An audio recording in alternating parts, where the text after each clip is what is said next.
Hey, it's Jeff Suey again. Welcome to part 2 in our series called Learning Coaching Technology. Today I'm going to cover with you the different types of coaching and actually how they make money. So let's get started. First, coaching equals results. When you're in a coaching process, a coaching conversation with someone, the whole purpose is to get somebody a result. It's not just to think about stuff or have a nice conversation.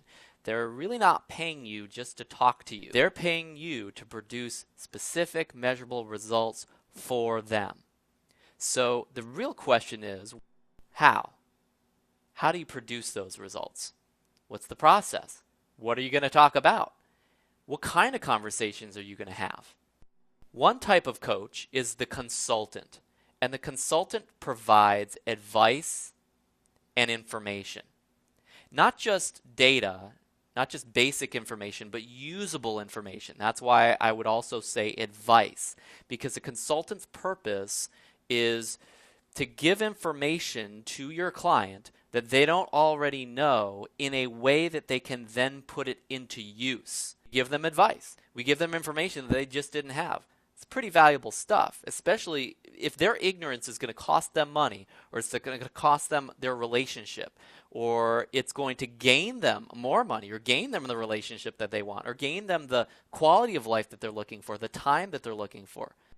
And their ignorance of some information is going to either keep them from that result, take that result away, or allow them to get that result. Well, you want to make sure you provide that information. It's a lot of value that you can give, and that's the consultant. Next type is the guru. Now, what a guru gives is confidence. Now, a guru can provide other aspects of what we're going to share. In fact, you're not necessarily one of these types. You could be 2 or 3 of them. Now, a guru is someone who's in the public eye. It's someone who people look up to because they know their story. They know what they've already accomplished.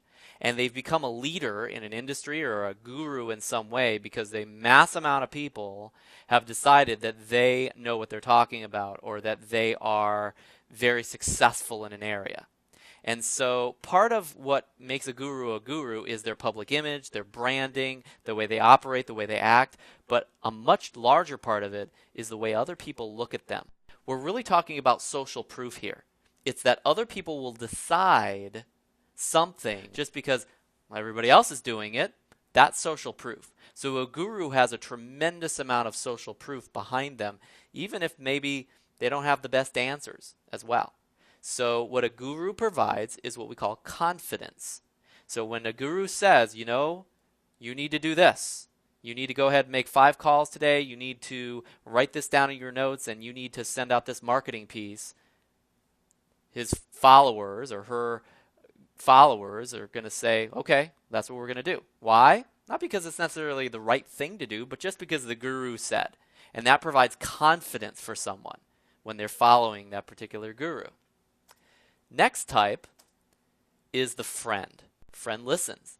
And there are ways to listen that are very effective, where you might bounce back what they said. You show empathy in some way. You give them that shoulder to cry on, or that chum to celebrate with as well. That's the friend. And that's so valuable. I mean, there's so many people in the world today, very successful people as well. They're just looking for somebody to listen. They're just looking for somebody who will actually let them just share what there is to share. They're looking for the sounding board, if you will. And I'll tell you, when I'm alone in my office and I've got my plan in front of me and I'm trying to figure it all out, that's very hard for me to do. But when I'm just talking to someone, even if they don't say a word, if they provide no value other than the fact that I get to tell them what I'm up to and tell them what I'm going to decide, suddenly I get real smart. Just somebody listening provides that space for me to figure things out. So call it a sounding board, call it someone who's listening, call it a friend, but the friend can be very valuable, and you can provide that as a coach and get paid for it too. Fourth type is the strategist. And the strategist is a little bit different than a consultant in that they're really there to plan with you. They may not have the right plan. They may not have the right information.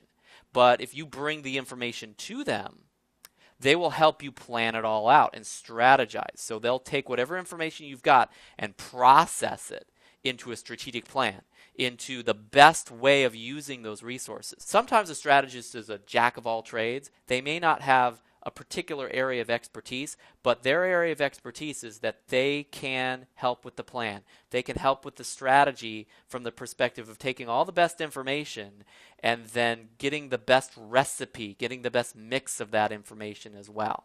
So they help with planning, and also many strategists will help with time management. They're helping with, okay, now that you know what you need to do, how are you going to schedule your week such that you get the best results? How are you going to work out your time? How are you going to work out when you wake up, when you make your calls, when you are going to plan even more? When you're going to sit there in the office and do your administration. So planning things out within a time frame and managing that time effectively many times is what a strategist can provide. It's very valuable stuff. The fourth type is the leader. And now, it sounds kind of generic, but I'm being very specific about what I mean when I say leader. A leader in this coaching context provides accountability. They may not have the information. They might not be your buddy. In fact, a lot of times they're not the friend. And they may not strategize with you necessarily, but they're there to lead. They're there to make sure that you do what you're supposed to be doing. They're going to lead you through whatever process you got to go through to the promised land, so to speak. And again, as it says here, accountability is what the leader provides. They'll hold you accountable. They'll make sure you're doing what you need to do. They might give you the tough love sometimes. You don't want to hear, but the leader needs to provide. So those are some of the different types. Ultimately, what all of these types of coaching, what all of these different ways to produce value and make money as a coach ultimately creates for someone is, as I said before, results, but ultimately change. You're producing some type of change. Your client is at point A and they want to get to point B. And whatever it takes to do that, you want to provide. But these are some specific ways to dial that in and processes that you can utilize. So even though we're talking about creating a change here, it's more than that because change is automatic. It happens every day. You want to create a change in your life? Go take a nap, right? You wake up in 2 hours, something will have changed. Check the news, right? But change for the better, in other words, progress, that's not automatic. All progress takes committed, focused action in the right strategy, in the right time frame, consistently at a high level of energy. And so we're really looking for progress, and progress is not automatic. So you can produce that result, that progress, that positive change for your client by engaging in one type of process within these frameworks that I described. It's probably more than you can think of, but most coaching frameworks will fall within one of these 5 areas. Now, here's a little exercise for you, something to think about. Which method or methods are yours? Are you the consultant? Do you provide information? Are you the guru? Do you provide a lot of confidence for your clients? Are you the friend? Do you just listen? Are you the strategist? Do you help plan and work with time management? Or are you the leader? Do you provide that edgy accountability that they don't want to get but they need? Or are you doing a combination of many of these? So if you think you're all 5, then I've got a straitjacket for you out in the car. You need to put on. But seriously, you're probably going to be only 1 to 3 of these maximum. And if you're trying to be all coaches to all people, you're going to find that you end up not being effective at any of them because it's very hard to keep all these roles in line. So bottom line is make sure you force yourself to focus on just a couple and share that with the world from a marketing, sales, and delivery of service perspective, and you will create tremendous value for your clients because they'll know what they can expect from you, and they know that they'll get that at a very high level as well.